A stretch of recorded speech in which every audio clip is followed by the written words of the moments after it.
Kembali di Apa Kabar Indonesia Pagi, pemirsa, Wakil Ketua DPR yang juga merupakan Ketua Harian Partai Gerindra, Sufmi Dasko Ahmad, juga menanggapi perihal dengan terjaringnya Emmanuel Ebenezer dalam OTT KPK. Berikut tanggapan dari Dasko. Pertama-tama kan memang belum ada pengumuman resmi dari KPK tentang status dari yang bersangkutan.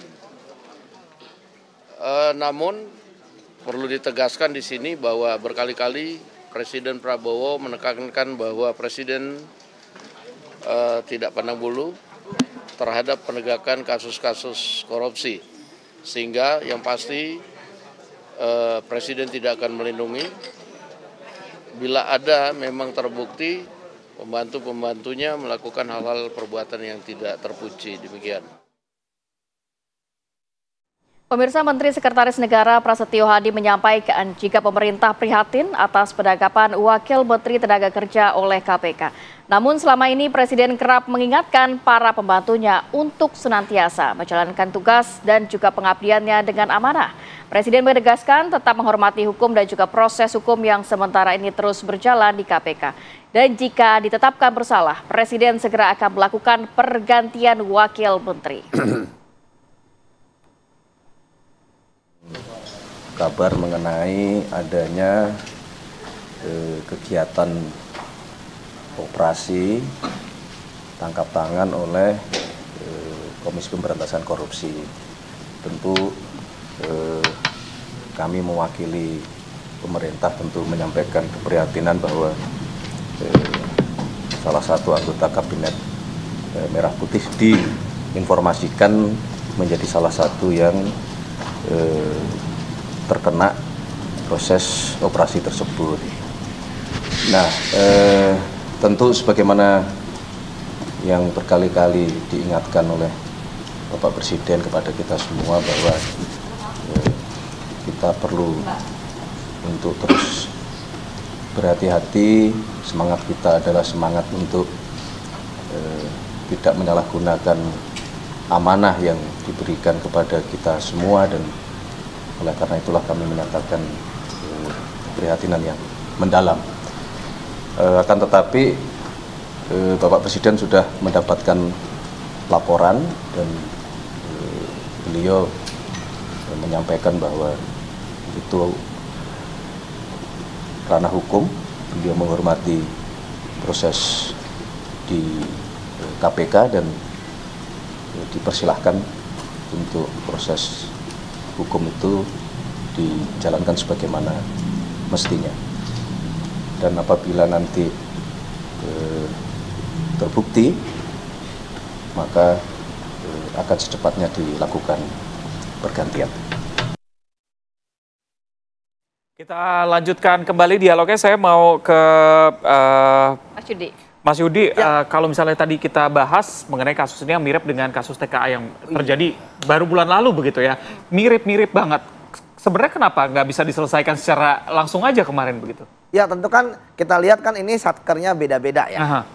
Ini kan orang-orangnya juga pelakunya itu mempunyai kewenangan masing-masing.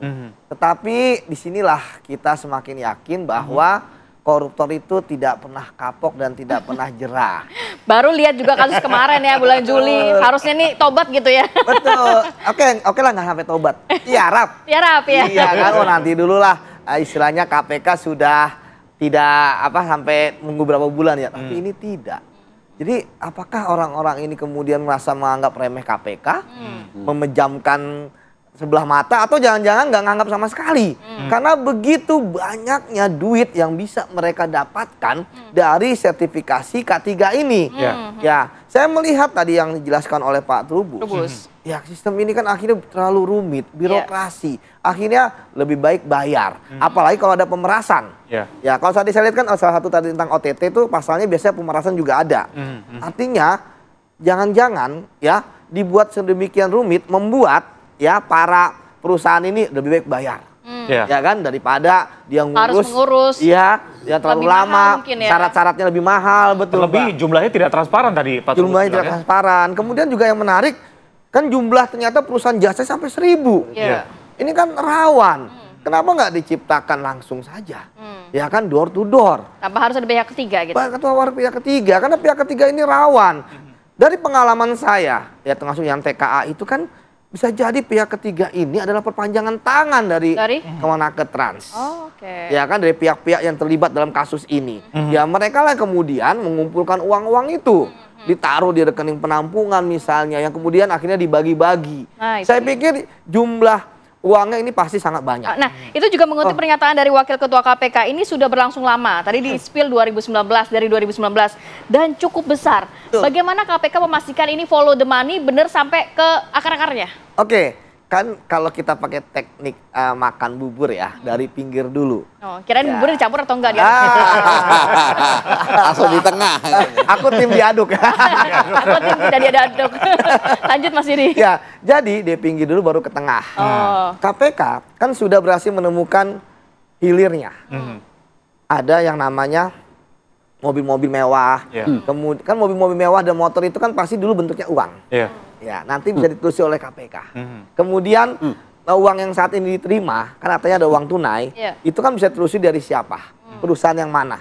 Dan kemudian yang paling penting tentu KPK akan bekerja sama ya dengan pihak terkait yaitu PPATK untuk menelusuri transaksinya. Namun berdasarkan pengalaman saya lagi, ya, saya curiga bahwa orang-orang ini sudah menyiapkan rekening penampungan atas nama orang lain.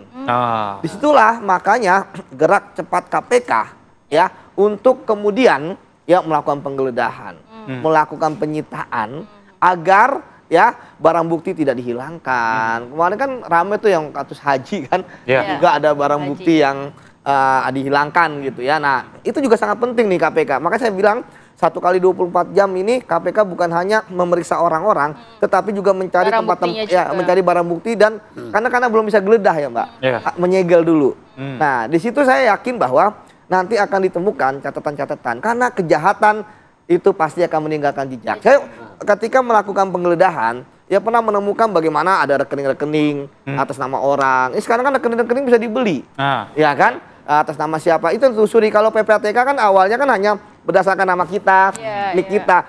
Saya yakin karena ini udah berlangsung 2019 dan baru ketahuan sekarang, artinya ini adalah pemain lama. Ya, walaupun tadi saya katakan bahwa akhirnya selama-lamanya mereka bermain, akhirnya ada orang-orang yang merasa ya dizolimi atau mungkin nggak dapat kebagian. Ini bisa blowernya dari ya bisa jadi gitu kan. Ya yang kemudian akhirnya melaporkan ya kan karena bisa jadi hujan nggak merata ya kan. Akhirnya melaporkan ya kan ya atau juga perusahaan-perusahaan ini diperas ya kan. Dia kan banyak orang-orang yang ingin benar di Republik ini. Tetapi karena sistem dibikin dia tidak benar, akhirnya mereka suruh bayar. Tahun pertama mungkin oke, tapi berikutnya, nah saya pikir ini yang terjadi bahwa betul KPK harus ya menelusuri aliran uang dan juga menerapkan tindak pidana pencucian uang untuk memulihkan aset hasil korupsi. Nah, bicara soal sistem, Pak Trubus, ini sistemnya apakah memang sengaja dibuat seperti itu supaya ada celah-celah di dalamnya? Dan kalau dari pengamatan Anda ada abuse of power gak sih dalam penerapan K3 ini? Iya, kalau melihat apa sampai ke tingkat pimpinan dalam hal ini sampai wamen lah kasarnya, itu pasti ada abuse of power di situ. Karena apa? Karena itu kan satu hal yang sistematis dibuat, suatu perencanaan yang matang sehingga sampai beberapa orang yang ada di situ yang jumlahnya yang 14 yang ditangkap ya. Tapi itu mungkin lebih dari situ juga nanti ketika ditelusuri. Sehingga yang kita lihat adalah bahwa ketika kasus ini mengemuka, ini ada satu birokrasi yang dalam tanda petik bobrok di situ dalam hal pengurusan sertifikat K3 itu. Nah, disinilah kemudian celah-celah itu sepertinya sudah lama berlangsung, sinyal oleh KPK juga seperti itu. Maka di sini sebenarnya praktek-praktek maladministrasi, praktek suap, praktek pungli, praktek pemerasan dan sebagainya itu sudah menjadi hal-hal yang sifatnya membudaya. Nah, karena itulah menurut saya ini kasus ini bisa menjadi entry point untuk membenahi birokrasi yang ada di situ. Karena persoalan K3 ini juga tidak hanya persoalan di ini penegakan hukum, tapi juga masalah ini praktisi-praktisinya. Praktisi K3 itu kebanyakan cuma dididik selama 3 bulan. Sudah, dia nggak memahami manajemen keselamatan kerja, nggak paham bagaimana resiko, menganalisis resiko, manajemen resiko lah ya terhadap suatu pekerjaan itu bagaimana.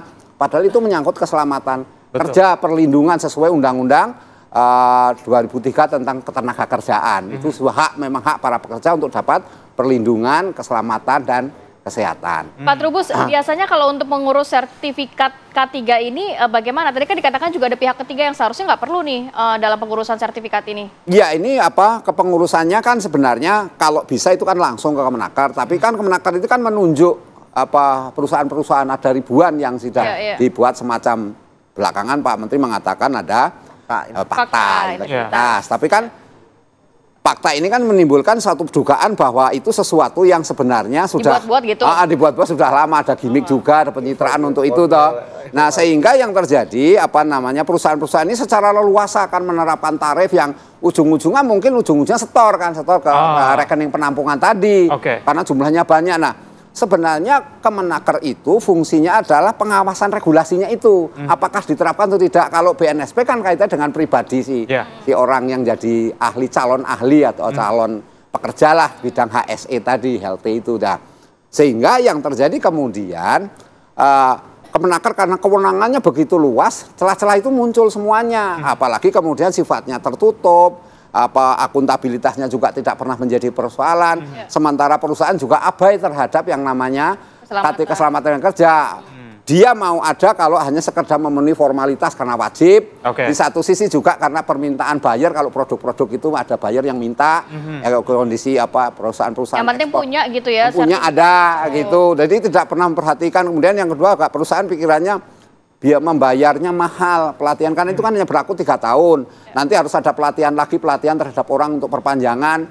Itu biayanya besar lagi kan, perusahaan harus isinya efisiensi lah. Jadi ujung-ujungnya ya semuanya akhirnya yang paling mudah yaitu sudah perpanjang daripada menyekolahkan biaya lagi, minta bayar aja langsung. Nah itulah yang kemudian muncul pemerasan itu tadi, karena posisinya Kemenaker ya udah mau nggak segini, kalau nggak mau ya udah kan gitu. Jadi nanti nggak keluar sertifikat ya. Pak Trubus, mungkin singkat saja, waktu kita mepet sekali. Apa saran Anda dalam menangani kasus ini? Apakah apa saja yang harus diperbaiki supaya kejadian ini nggak kembali terulang, Pak? Kalau perbaikan terutama di tata kelola. Tata kelola sekarang dibuka saja. Berikutnya ini kan sekarang kan sistem digitalisasi, tapi di situ terus ada semacam lembaga yang akan istilahnya mungkin Kemenaker tidak sendirian, mungkin ada lembaga lain yang juga ikut ikut mengawasi, dan kemudian juga ini ada semacam channel aduan ya. Jadi kalau ada yang ini masyarakat tahu lapor aja, kan pemerintah Kemenaker mengatakan silakan lapor kalau mau lah, tapi lapornya lewat mana orang kan dikasih. Jalurnya kan itu, jadi harus tidak lihat seperti itu. Singkat saja Mas Yudi. Ya. Lihat ini kita masih menantikan KPK akan merilis hari ini kah atau bagaimana? Ya tentu kan KPK akan merilis ya, itu yang pertama. Tapi kita kan ingin melihat ke depan. Ya kalau misalnya orang-orang yang ada di dalam pengurusan ini itu tidak dimutasi, dirotasi, itu tidak akan terjadi perubahan yang signifikan. Apalagi kalau masalah tanda tangan fakta integritas, saya yakin kalau orang-orang yang nggak berintegritas itu pasti akan tanda tangan aja gitu kan. Tapi kemudian korupsi tetap berjalan. Jadi saya berharap ya adalah semacam revolusi ya di dalam tadi TKA, kemudian yang kedua yang sekarang yang baru ini K3 gitu ya, bahwa orang-orangnya kalau bisa diganti aja dulu semua. Ya kan, diganti dari yang lain sehingga diharapkan ya setidaknya dengan adanya orang-orang baru ada perubahan. Tapi kalau tidak masih yang lama, ya pasti akan selalu berulang. Baik, kita juga masih menantikan ya nanti bagaimana rilis dari KPK. Tapi terima kasih banyak Bapak sudah hadir pada pagi hari ini. Sehat selalu. Assalamualaikum. Pemirsa, kita akan jeda terlebih dahulu. Usai jeda kami hadirkan informasi mengenai munculnya spanduk bertuliskan "Selamat datang di Desa Maling" di Kabupaten Pamekasan, Madura, Jawa Timur yang viral di media sosial. Spanduk Desa Maling ini merupakan bentuk kekecewaan dari warga akibat sering kehilangan sepeda motor. Selengkapnya kami hadirkan usai jeda, tetap bersama kami.